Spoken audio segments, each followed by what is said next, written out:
ሰላም ጤና ይስጥልን። የጽናት ሚዲያ ቤተሰቦች ወቅታዊ መረጃዎችን ይዘን ቀርበናል። በቅድሚያ ማርዕስተ ዜናዎችን እናሰማለን። የፋሺስቱ አብይ አገዛዝ በየቦታው ለሚቀሰቀሰው ጦርነት ከራሱ ለማሸሽ በለመደው መንገድ ህዝቡን ያደናገረ ይገኛል። አገዛዙ ሲቪል ሰራተኞችና ነዋሪውን ለመጪው ምርጫ ከስራችሁ መራጮችን አዘጋጁ በማለት እያስጨነቀ ይገኛል። ከስልጣኑ ውጪ የሰው ነፍስ የማያስጨንቀው ጨቋኙና ገዳዩ አገዛዝ እስረኞች ላይ የጭካኔ በትሩን እያሳረፈ መገኘቱ ተጠቆመ። በአርሲ ኦርቶዶክሳውያን ላይ የደረሰውን ጭፍጨፋ አስመልክቶ የአማራ ወደ ዝርዝር መረጃዎች እናልፋለን።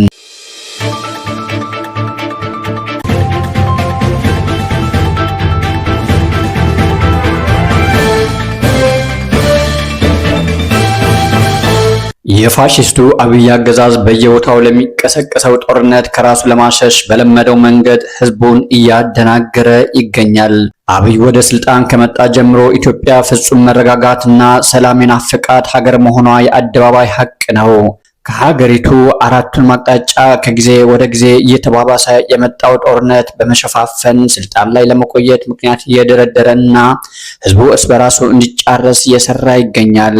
የጦርነት ነጋሪት ካልጎሰመ እፎይታ የማይሰማው ይህ ጨቋኙና ገዳዩ አገዛዝ ለአንዴና ለመጨረሻ ጊዜ ካልተገረሰሰና ከስልጣን ካልተወገደም ህዝቡን በሰላም ወጥቶ መግባትም ሆነ በህይወት የመኖር ዋስትና እንደተመናመነ መቅረቱ አይቀሬ ጉዳይ ሆኗል። በሀገሪቱ በአራቱም አቅጣጫ ራሱ ባሰማራቸውና ድጋፍ በሚያደርግላቸው ኢትዮጵያን ለማዳከምና ማንነትን መሰረት ያደረገ በማንነት ላይ ያነጣጠረ ጥፋት እያደረሰ ይገኛል። በሀገሪቱ በተለያየ ክፍል በሃይማኖትና በማንነታቸው እየተጨቆኑ እየሞቱ የሚገኙ በርክተዋል።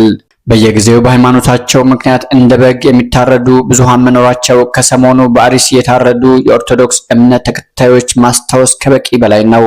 ይህ ድርጊት ከጊዜ ወደ ጊዜ እየተባባሰ ሲሆን እገታውና በሰላም ወጥቶ መግባት አለመቻሉ ሌላኛው የሀገሪቱ ማህበረሰብ ፈተና ሆኗል።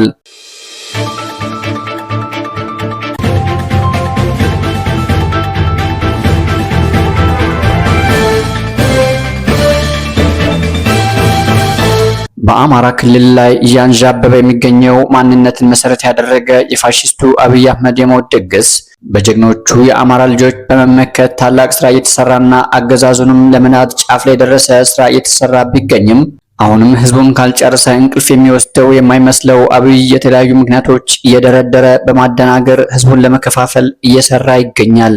የሐሰት መረጃ በመስጠት ህዝቡን በማደናገር ስልጣኑን ለማስቀጠል ሽር ጉድ እያለ የሚገኘው አሁንም በተለያየ አካባቢ ለሚጠነሳቸው ጦርነቶች የፌዴራል መንግስቱ ጦርነት የመክፈትም ሆነ የማስቀጠል ሐሳብ የለውም ሲል ተደምጧል።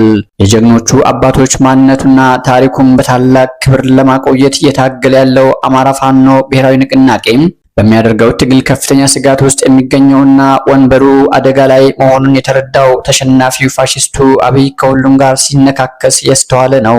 የጀግኖቹ አባቶቹን ማንነቱና ታሪኩን በታላቅ ክብር ለማቆየት እየታገለ ያለው የአማራ ፋኖ ብሔራዊ ንቅናቄ በሚያደርገው ትግል ከፍተኛ ስጋት ውስጥ የሚገኘውና መንበሩ አደጋ ላይ መሆኑን የተረዳው ተሸናፊውና ፋሺስቱ አብይ ከሁሉም ጋር ሲነካከስ እየተስተዋለ ነው። ከጎረቤት ሀገሮች ጋር ሳይቀር እየተናከሰ ሀገሪቷንና ከአንዳንዶቹ ጋር በጥቅም እየተሳሰረ ሀገሪቷን የማትወጣው አረንቋ ውስጥ የከትታት ይገኛል። በመሆኑም ይህን እያደናገረና እየዋሸ በኢትዮጵያዊነት ሽፋን ስልጣኑን ለማስቀጠል እየሞከረ ያለን አገዛዝ ለማፍረስና ሁሉም በማንነቱ ተከብሮ የሚኖርበት ጊዜ እንዲመጣ ከምንጊዜውም በላይ በትጋት መስራት ይጠበቃል።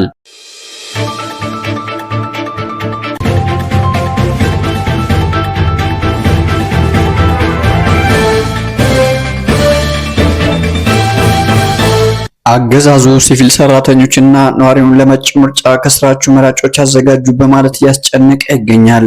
የመንግስት ሰራተኞችና አንዳንድ ነዋሪዎች በመጪው ምርጫ ለብልጽግና ፓርቲ የሚመርጡ ሌሎች 5 ሰዎችን በስራቸው እንዲያስመዘግቡ እየተገደዱ መሆኑን ተናገሩ።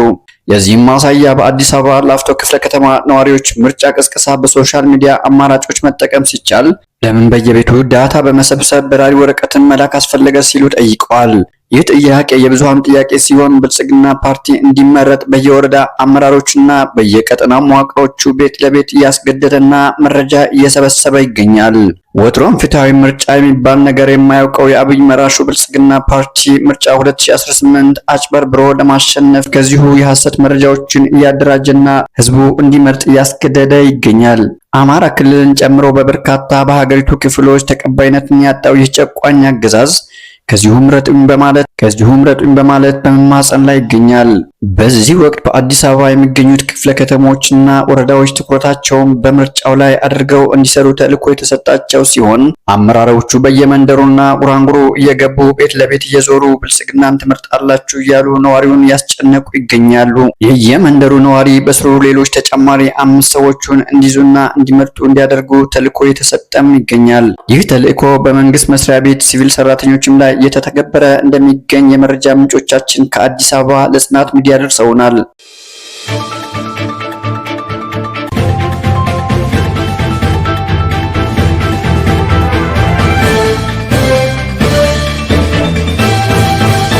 ከስልጣኑ ውጪ የሰው ነፍስ የማያስጨንቀው ጨቋኙና ገዳዩ አገዛዝ እስረኞች ላይ የጭካኔ በትሩን እያሳረፈ መገኘቱ ተጠቆመ።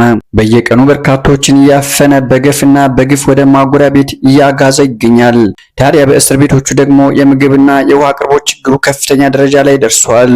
ይህ አረመኔ የአብይ አህመድ ብልጽግና አገዛዙ ጸቡ ከትውልዱ ጋር ሲሆን ነገን ለማሰብ ማሰቢያው የተደፈነው የኢትዮጵያዊ ሂትለር ትውልዱን በፍትህ እጦት ብቻ ሳይሆን በምርመራ ስም እያሰቃየና በረሃብም ክፉኛ እየቀጣ ይገኛል። ማረሚያ ቤቶች የተባሉ ማጎሪያ ቤቶች ውስጥ ያለ ፍትህ በገፍ ታስረው የሚገኙ ሺዎች በመብራትና በውሃ ችግር እንዲሰቃዩ የተደረገ ነው። ሆነ ተብለው ግጭት በማስነሳት የተለመደ አረመኔ ድርጊታቸው ለመፈጸም የተዘጋጁ ስለመሆኑ ብዙ ምልክቶች እየታዩ ነው።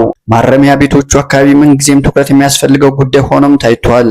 እስረኞቹ ለተለያዩ በሽታዎችም እንዲጋለጡ የተደረገ ሲሆን መሬት ላይ በአንድ ፍራሽ 2 እና 3 ሰዎች ያስተኛ ሆን ተብሎ በሚመስል መልኩ ለወረርሽኝ እንዲጋለጡ የተሰራ ስለመሆኑ ብዙ ማሳያዎች አሉ። አባ ሳሙኤል፣ ቃሊቲ፣ ቅሊንጦ፣ ዝዋይና ሌሎችም በማረሚያ ቤት ስም ተዋቅረው ፍትህ ከማስፈን ይልቅ የአገዛዝ ተልዕኮ አስፈጻሚ የሆኑ ተቋማትና የፌዴራል ፖሊስ ወንጀል ምርመራና አዲስ አበባ ፖሊስ ማዕከላዊ ትውልዱን በሁለንተናዊ መልኩ እያቀጨጩና ክብሩን እያዋረዱ ይገኛሉ። በምርመራ ስም የተሰቃዩት ብሎም የተገደሉት ተበራክተዋል። የሰብአዊ መብት ተቋማትና ሚዲያዎችን እኩይ የአገዛዙን ተግባር በማጋለጥ ታሪካዊ ኃላፊነታቸውም ሊወጡ ይገባል ተብሏል። ኩስ መናፍስቱ አብይ አህመድ የጥላቻ የሐሰት ትርክትና ዘረኝነት ልክፍት አቀንቃኞቹን ክፉ ዓላማውን እያስፈጸመ ይገኛል። ዘረኝነት የስርዓቱ የስሪቱ መገለጫና ተፈጥሮ የሆነው ጸረ አማራነትን እንደ ፖሊሲ የቆጠረው በአማራ ማንነታቸው ብቻ ብዙዎችን እያፈነና እያጎረ መፍትሄ ጦትና በረሃብ ጭምር በሁለንተናዊ መልኩ እያሰቃያቸው መሆኑ ግልጽ ነው። የፖለቲካ በህሊና እስረኞች ላይ የሚፈጸመው ሰቆቃ በተለይ በፌዴራል ማረሚያ ቤቶች የከፋ ደረጃ ከደረሰ የቆየ ቢሆንም አሁንም ገና መፍትሄ አልተገኘለትም። ኢሰብአዊ የሆነ የወንጀል ድርጊት በግልጽ እየተፈጸመ የሚገኝ ሲሆን ሰሚ ጠፍቶ አረመኔነት በዝቷል። ለዚህም ትክክለኛው መፍትሄ ይህንን ጨቋኝ አገዛዝ መገርሰስ ከምንጊዜውም በላይ አስፈላጊ ሆኖ ስለተገኘ የኢትዮጵያ ሕዝብ በጋራ ሊታገለው ይገባል።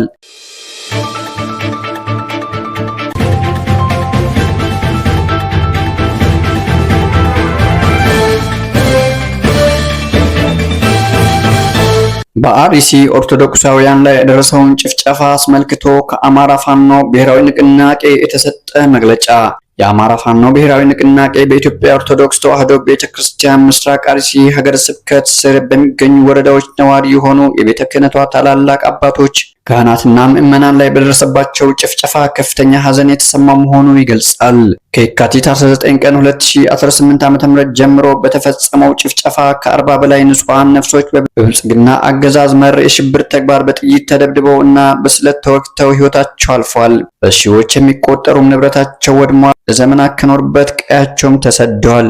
አርሲን ጨምሮ የእምነት የቋንቋና የማንነት ብዝሃነት ባለባቸው አካባቢዎች ላይ የኢመደበኛ ኃይሎችን በማደራጀት በዜጎች ላይ ሽብር የሚፈጽመው የብልጽግና አገዛዝ መሰል የዘር ማጥፋት ወንጀልን በግልጽና ሲፈጽም ይህ የመጀመሪያው አይደለም። በዚህ ዓመት በምስራቅ አርሲ ዞን የሸርካ ወረዳ ብቻ ከ164 በላይ ኦርቶዶክሳውያን በተመሳሳይ መንገድ ተገድለዋል። በርካታ ምዕመናንም የደረሱበት አይታወቅም። መሆንም ይህ ጉዳይ ለሕዝብ ጆሮ እንዲደርስ ያደረጉ የሚዲያ አካላትን እና የተፈጸመውን የሽብር ተግባር ያወገዙ የፖለቲካ ኃይሎች እያመሰገንን ጨፍጫፊውን የብልጽግና ስርዓት ለማስወገድ እየታገላችሁ ያላችሁ የኦሮሞ የፖለቲካ ኃይሎችና ተጽዕኖ ፈጣሪ ፖለቲከኞች መሬት የወረደ ትግል በማድረግ በኦሮሚያ ክልል የሚኖረው አማራ ህዝብ ህልውናው እንዲከበር የበኩላችሁን እንድታደርጉ ወገናዊ ጥሪያችንን እናቀርባለን። የሀገር ውስጥና ዓለም አቀፍ ሰብአዊ መብት ማንነትን እና ሃይማኖትን መሰረት ያደረገውን መንግስት መር ጭፍጨፋ በዝምታ ማየታችሁን ከመተባበር ተለይቶ የማይታይ በመሆኑ የአሁኑን ጨምሮ ከዚህ በፊት የተፈጸሙት የሽብር ተግባራት ተጣርተው በአገዛዙ ላይ ዲፕሎማሲያዊ እርምጃ እንዲወሰድ ግፊት እንድታደርጉን ጠይቃለን። በመጨረሻም ይህንን ብሔርና ሃይማኖትን መሰረት ያደረገ መንግስታዊ ግድያ አዳዲስ ገዳይ ዩኒቶችን በማቋቋም የሚፈጸመውና የሚያስፈጽመውን የብልጽግና አገዛዝ በማስወገድ ሀገራችንን ከቀውስና ከሽብር አገዛዝ እንድናላቅቅ ለመላው ኢትዮጵያን ሁሉ ጥሪ እናቀርባለን። የአማራ ፋኖ ብሔራዊ ንቅናቄ